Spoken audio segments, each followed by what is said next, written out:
Harka fuunee ashamaa dhaggeeffattoota keenya. Chaaniin keessan kokkoobtuu barnoota afaan Oromoo isinii qopheessinee jirra. Mata dureen keenya irraa waa'ee mallattoo waraabbii dachaa fi mallattoo waraabbii qeenxee kan ilaallu ta'a. Nu waliin turaa, hordofaa, subscribe, share, like gochuu hin dagatiina.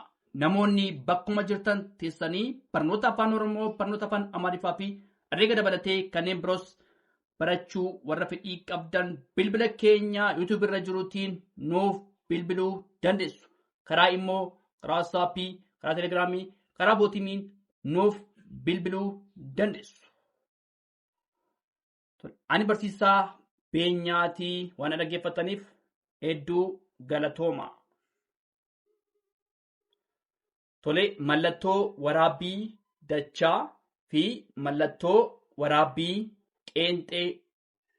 Asirratti mallattoo waraabbii dachaa fi garaagarummaa mallattoo waraabbii qeenxeedha kan laallu.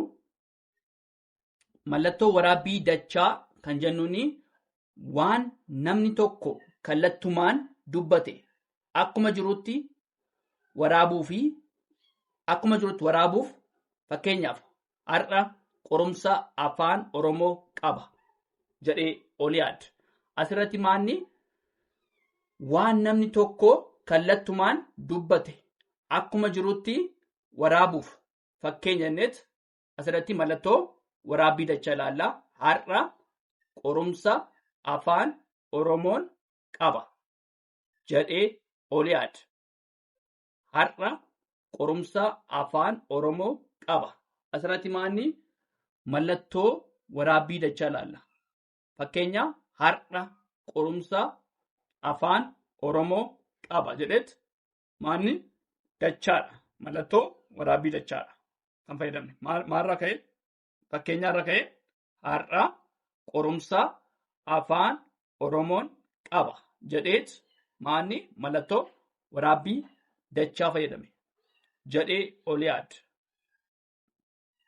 Mata dureen yookaan immoo mata dureewwan kitaaba asoosamaa, gabaabaa, walaloo, diraamaa, barruu fi kan kana fakkaatan agarsiisa. Fakkeenya diraamaa Sakaallaa asirratti maanni sagalee mallattoo waraabbii dachaa. Sakaallaa kan jedhu maanni mallattoo waraabbii dachaadha. Asirratti akkuma argitan maanni mallattoo waraabbii dachaadha jedhu ilaaltee jedhee gaafate. Maanni dhumarratti mallattoo gaafiidha. Irra deebinaa mata dureewwan kitaaba asoosamaa, gabaabaa, walaloo, diraamaa, barruu fi kan kana fakkaatan agarsiisa. Fakkeenya jedhee diraamaa Sakaallaa jedhee maanni asirratti mallattoo waraabbii dachaadha kan fayyadamne. Mallattoo waraabbii dachaa fayyadamneet Sakaallaa kan jedhu maanni mallattoo waraabbii dachaadha jedhu ilaaltee jedhees gaafate. Asirratti immoo eelaan jedheet eelaan fiilmii haala gaariin qophaa'e. Maanni fiilmii maaliti? Eelaan kan jedhu maanni asirratti waraabbii dachaadha. Waraabbii dachaadha. Fiilmii haala gaariin qophaa'e. Eelaan fiilmii haala gaariin qophaa'e. Asirratti maanni eelaan kan jedhu maanni mallattoo waraabbii dachaadha jechaadha. Jechi waa'een isaa dubbatamaa jiru mallattoo waraabbii dachaa keessa gala. Fakkeenya barsiisaan lammummaa fi amala gaarii waa'ee malaammaltummaa nu barsiise. Asirratti maal? Waa'ee maaliti? Malaammaltummaa kan jedhu maanni mallattoo waraabbii dachaati. Irra deebinaa.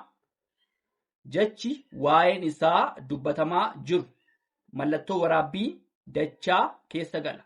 Fakkeenya barsiisaan lammummaa fi amala gaarii waa'ee malaammaltummaa nu barsiise. Asirratti maanni malaammaltummaa kan jedhu maanni mallattoo waraabbii dachaa. Mallattoo waraabbii dachaa ilaalaa. Malaammaltummaa kan jedhu maanni mallattoo waraabbii dachaadha nu barsiise. Tole isa tokko irra deebinaa. Mallattoo waraabbii dachaa fi mallattoo waraabbii qeenxeedha. Waraabbii dachaa jechuun waan namni tokko kallattumaan dubbatee akkuma jirutti waraabuuf yookaan immoo fakkeenya fudhannuti har'a jedhamti. Har'a kan jedhamaanni mallattoo waraabbii dachaa keessatti galchine har'a qorumsa afaan oromoon qaba. Maanni dhuftu mallattoo waraabbii dachaati jedhee ol yaada. 2. Mata dureewwan kitaaba asoosamaa gabaabaa walaloo diraamaa barruu fi kan kana fakkaatan agarsiisa. Fakkeenya diraamaa Sakaallaa kan jedhu maanni asirratti mallattoo waraabbii dachaadha. Sakaallaa jedhu ilaaltee jedheet gaafate maal bifa gaafitiin irratti immoo baarratti maal jedhaa eelaan fiilmii haala gaariin qophaa'e. Asirratti maal eelaan kan jedhu maanni mallattoo waraabbii dachaadha. Eelaan fiilmii haala gaariin qophaa'e. Jechi waa'een isaa dubbatamaa jiru mallattoo waraabbii dachaa keessa gala. Fakkeenya barsiisaan lammummaa fi amala gaarii waa'ee malaammaltummaa kan jedhu maal asirratti malaammaltummaa nu barsiise. Tole waa'ee maalitti malaammaltummaa kan jedhu maal asirratti mallattoo waraabbii dachaa fayyadamna. Malaammaltummaa kan jedhu nu barsiise. Tole dhaggeeffadhaa nu waliin turaa. Tole ittaansuudhaan mallattoo waraabbii qeenxee. Tole jalqaba irratti mallattoo waraabbii dachaa ilaallee amma immoo ittaansinee mallattoo waraabbii qeenxeedha. Barreeffama keessatti jechi afaan ittiin barreeffamaa jiruun al ta'ee mallattoo waraabbii qeenxee keessa gala. Fakkeenya barsiisaan baayoloojii baakteeriyaan faayidaas miidhaas qabaachuu nu barsiise. Asirratti maanni mallattoo waraabbii qeenxee kan jennu barreeffama keessatti jecha afaan ittiin barreeffamaa kan immoo jiruun ala ta'ee mallattoo waraabbii qeenxee keessa gala. Tole barreeffama keessatti jecha afaan ittiin barreeffamaa jiruun ala ta'e mallattoo waraabbii qeenxee keessa gala. Fakkeenya jedheet barsiisaan baayoloojii baakteeriyaan faayidaas miidhaas qabaachuu nu barsiise. Tole maanni asirratti maanni barsiisaan baayoloojii jedheet baakteeriyaa kan jedhu maanni mallattoo waraabbii qeenxee. Tole asirratti maanni baakteeriyaa kan jedhu maanni mallattoo waraabbii qeenxeedha. Baakteeriyaan faayidaas miidhaas qabaachuu nu barsiise. Kan jedhu maanni asirratti baakteeriyaa kan jedhu maanni mallattoo waraabbii qeenxee jalatti maan jira. Tole baakteeriyaa kan jedhu maanni asirratti mallattoo waraabbii qeenxeedha. Faayidaas miidhaas qabaachuu nu barsiise. Waraabbii keessa mallattoo waraabbii qeenxee keessa gala. Fakkeenya hordofa waraabbii keessa mallattoo waraabbii qeenxee keessa gala. Fakkeenya waa'ee uummata Oromoo sirritti yoo beekuu barbaadde kitaaba jedheet seenaa uummata Oromoo hanga jaarraa 16ffaatti jedhu dubbisi jedhee barsiisaan. Asirratti maanni waraabbii keessa mallattoo waraabbii qeenxee keessa galadha. Asirratti maanni waraabbii keessa mallattoo waraabbii qeenxee keessa gala. Tole waa'ee kan jedhu maanni asirratti waraabbee. Tole asirratti maal waa'ee jedheet uummata Oromoo sirriitti yoo beekuu barbaadde tole kitaaba jedheet seenaa kan jedhu maanni waraabbii qeenxeedha. Asirratti seenaa kan jedhu maanni waraabbii qeenxeedha. Seenaa uummata Oromoo hanga jaarraa 16ffaatti kan jedhu maanni waraabbii qeenxeedha. Asirratti tole seenaa uummata Oromoo hanga jaarraa 16ffaatti jedhee maanni waraabbii qeenxeedha jedhu dubbisi. Tole jedhee barsiisaan. Tole fiilmiin ani baay'ee dinqisiifadhu eeladha jettee dammituun. Tole asirratti maan eela kan jedhu maanni mallattoo waraabbii qeenxee gala asirratti maanni fiilmiin ani baay'ee dinqisiifadhu eela maanni fiilmichi eeladha.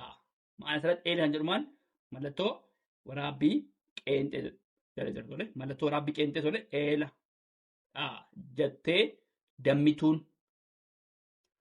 Tole isa tokko irraa ilaallu barreeffama keessatti jechi afaan ittiin barreeffama jiruun ala ta'ee mallattoo waraabbii qeenxee keessa gala. Fakkeenya jedheet barsiisaan baayoloojii baakteeriyaa kan jedhu asirratti mallattoo waraabbii qeenxeedha. Baakteeriyaan faayidaas miidhaas qabaachuu nu barsiise. Asirratti maal baakteeriyaa kan jedhu maanni waraabbii qeenxeedha jechuudha. Waraabbiin waraabbii keessa mallattoo waraabbii qeenxee keessa gala. Maanni waraabbiin waraabbii keessa mallattoo waraabbii qeenxee keessa gala. Fakkeenya irra kaaneet waa'ee kan jedhu asirratti waraabbii dachaadha garuu waa'ee uummata Oromoo sirriitti yoo beekuu barbaadde kitaaba seenaa uummata Oromoo jedhamti. Seenaa kan jedhu immoo asirratti mallattoo waraabbii qeenxeedha. Seenaa uummata Oromoo hanga jaarraa 16ffaatti jedhee maal mallattoo qeenxeedha jedhu dubbisi jedhee barsiisaan. Tole asirratti maal seenaa kan jedhurraa haga jaarraa 16ffaatti hanga jaarraa 16ffaatti jedhamu mallattoo waraabbii qeenxeedha jechaadha. Fiilmiin ani baay'een dinqisiifadhu jedheet eela kan jedhu maanni mallattoo waraabbii qeenxeedha jechaadha. Eela kan jedhu mallattoo waraabbii qeenxeedha. Tole dhaa jettee dammituun. Tole dhaggeeffadhaa itti fufna. Tole itti fufne jirraa shaakala sababaa fi bu'aa kutaa sadaffaadha. Tole asirratti maanni waa lama jira. Innis tokkoffaan sababa lammaffaan immoo bu'aadha. Asirratti kan laallu maanni shaakala sababaa fi bu'aa.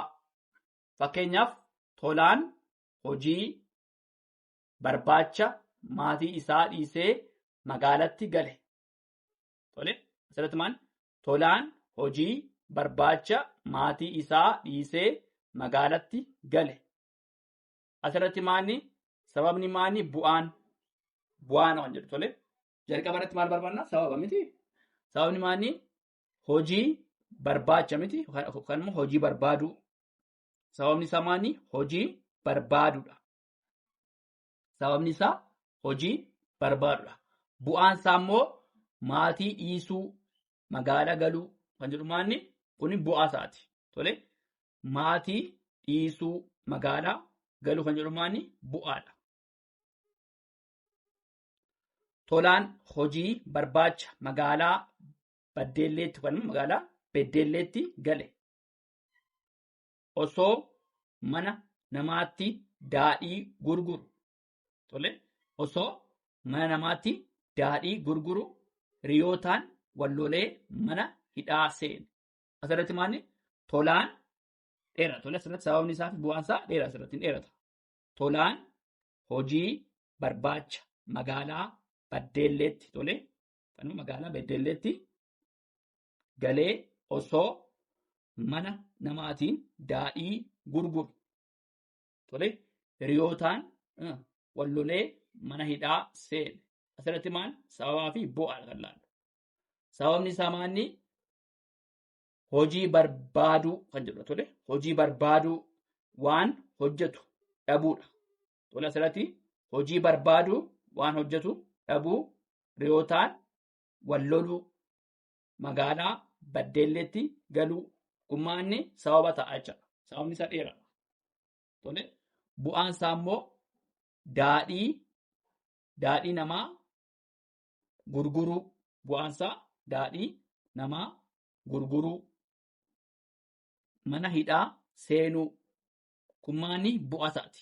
Bu'aan isaa maanni daadhii namaa gurguruu. Tole daadhii namaa gurguruu mana hidhaa seenuu kun maal agarsiisa?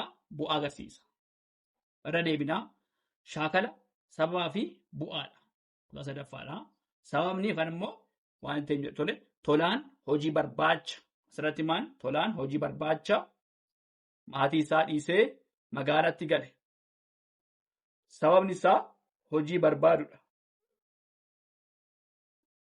Bu'aan immoo maatii dhiisuu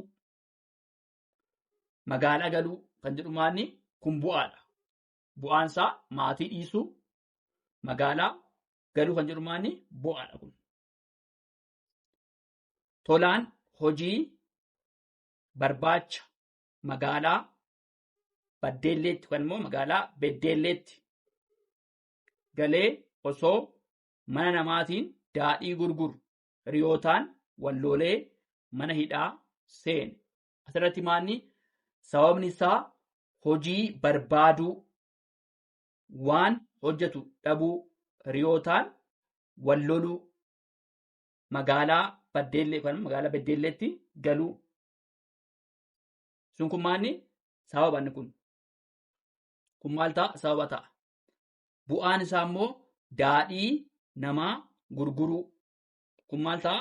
Bu'aa ta'a. Daadhii namaa gurguruu maal ta'a? Bu'aa ta'a. Mana hidhaa seenuu maal ta'a? Bu'aa ta'a. Mana hidhaa seenuu daadhii namaa gurguruu kan jedhu isaan kun bu'aa agarsiisu. Tole asirratti waa'ee mallattoo waraabbii dachaa, mallattoo waraabbii qeenxee akkasumas immoo shaakala sababaa fi bu'aa kutaa sadaffaa kan laallee kana fakkaata.